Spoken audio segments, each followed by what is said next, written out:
Assalamualaikum warahmatullahi wabarakatuh. Halo semuanya, kembali lagi bersama saya Andi Setiawan SPD. Mungkin kamu sering mendengar istilah reksadana dan saham saat membahas investasi. Keduanya memang sama-sama instrumen investasi di pasar modal. Tapi tahukah kamu kalau reksadana dan saham itu berbeda? Reksadana ibarat paket yang berisi kumpulan saham, obligasi, atau instrumen pasar modal lainnya yang dikelola oleh manajer investasi profesional sehingga kita lebih mudah dalam berinvestasi.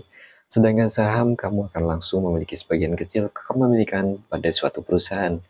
Nah, di video kali ini kita akan membahas tuntas mengapa reksadana bisa menjadi pilihan yang lebih baik daripada saham, terutama untuk kita investor pemula.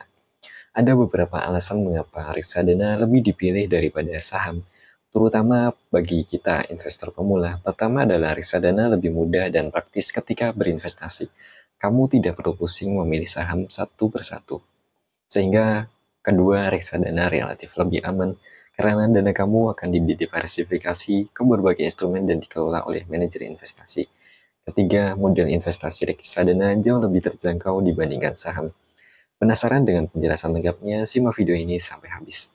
Pertama kita bahas dulu reksadana. Reksadana adalah salah satu instrumen investasi yang cocok bagi kita investor karena mudah dipahami dan dikelola. Bayangkan reksadana seperti sebuah wadah ya yang mengumpulkan dana dari banyak investor untuk diinvestasikan ke berbagai instrumen di pasar modal seperti saham, obligasi, deposito, dan lain sebagainya. Nah, reksadana ini dikelola oleh manajer investasi profesional. Jadi kamu tidak perlu pusing memilih saham atau obligasi satu persatu. Ada 4 jenis reksadana yang umum di pasaran, yaitu reksadana pasar uang, reksadana obligasi, reksadana saham, dan reksadana campuran. Ada juga reksadana syariah yang diprioritaskan pada instrumen syariah. Reksadana pasar uang menempatkan dana investor pada instrumen pasar uang, seperti deposito dan obligasi jangka pendek. Jenis reksadana ini memiliki risiko rendah dan cocok untuk investasi jangka pendek. Reksadana obligasi menginvestasikan dananya pada obligasi atau surat utang.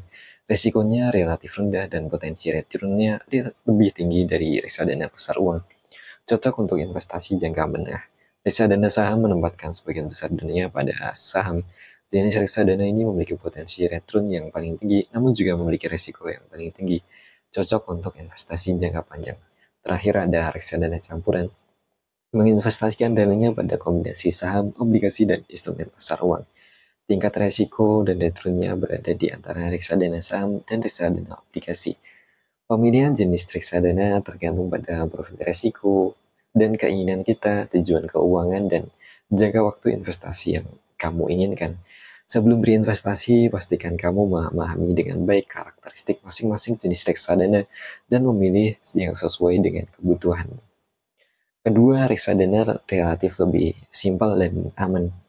Reksadana bisa menjadi pilihan investasi yang simpel dan aman, cocok buat kamu yang ingin memulai investasi tapi belum punya banyak waktu atau pengetahuan tentang pasar modal. Bayangkan reksadana seperti patungan untuk investasi, di mana kamu dan investor lain mengumpulkan dana yang dikelola oleh manajer investasi profesional. Dana tersebut akan diinvestasikan ke berbagai instrumen seperti saham, obligasi, dan surat berharga lainnya, sesuai dengan jenis reksadana yang kamu pilih. Dengan reksadana, kamu nggak perlu pusing menganalisis saham atau hal-hal instrumen lainnya satu persatu, karena sudah ada ahlinya yang mengurus. Dibandingkan investasi properti seperti kos-kosan, reksadana menawarkan beberapa keuntungan. Pertama, lebih simpel. Kamu nggak perlu repot mengurus perawatan rumah, mencari penyewa, atau menghadapi masalah yang mungkin timbul dengan penghuninya. Investasi reksadana bisa dilakukan secara online, cukup dengan modal kecil dan beberapa klik saja. Kedua, risikonya lebih rendah. Reksadana dikelola secara profesional dan danamu akan disebar ke berbagai instrumen investasi, sehingga risikonya lebih terdiversifikasi. Berbeda dengan kos-kosan, di mana kamu menanggung semua risiko kerusakan, kekosongan kamar, atau bahkan penunggakan pembayaran sewa. Ketiga, reksadana lebih liquid. Kamu bisa mencairkan investasimu kapan saja dengan mudah dan cepat. Sedangkan properti proses jual beli membutuhkan waktu yang lebih lama dan terkadang sulit menemukan pembeli dengan harga yang sesuai keinginan kita. Jadi jika kamu mencari investasi yang simpel, aman, mudah dicairkan, dan reksadana bisa menjadi pilihan yang lebih menguntungkan dibandingkan properti seperti kos-kosan. Ketiga, tip investasi reksadana. Reksadana, hal-hal yang perlu diperhatikan saat berinvestasi reksadana yang berdasarkan pengalaman saya. Pertama, biaya dan waktu pencairan saat berinvestasi reksadana. Penting untuk memperhatikan biaya-biaya yang mungkin timbul. Salah satunya adalah biaya transfer saat pencairan dana, terutama jika rekening bank kamu berbeda dengan bank tempat reksadana ditempatkan. Biaya transfer ini bervariasi tergantung kebijakan masing-masing bank. Selain itu, perhatikan juga waktu pencairan dana. Umumnya, proses pencairan reksadana membutuhkan waktu sekitar 1 minggu hari bursa setelah kamu melakukan penjualan. Jadi, jika kamu menjual reksadana di hari Senin, dananya kemungkinan baru akan cair di rekeningmu pada hari Senin berikutnya di minggu tersebut. Pastikan kamu mempertimbangkan hal ini jika membutuhkan dana dalam waktu cepat. Kenaikan nilai investasi penting untuk diingat bahwa reksadana merupakan investasi jangka menengah hingga panjang. Kenaikan nilai reksadana cenderung lebih stabil dan bertahap dibandingkan saham. Jangan berharap mendapatkan keuntungan besar dalam waktu singkat. Misalnya jika kamu berinvestasi Rp100.000, dalam 1 bulan kenaikannya mungkin hanya 1% atau bahkan 0,5%.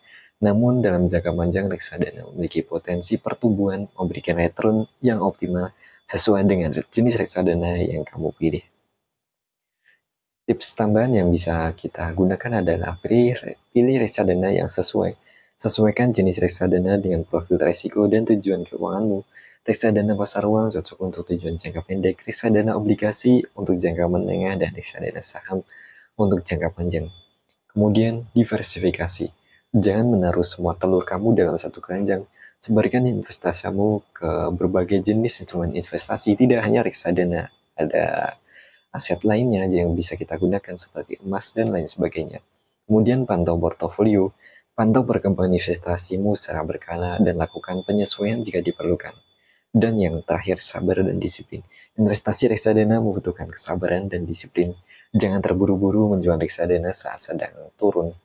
Kesimpulannya di sini adalah ini penjelasan tentang investasi reksadana, instrumen investasi yang mudah dipahami, aman, dan cocok untuk semua kalangan, terutama bagi kita pemula.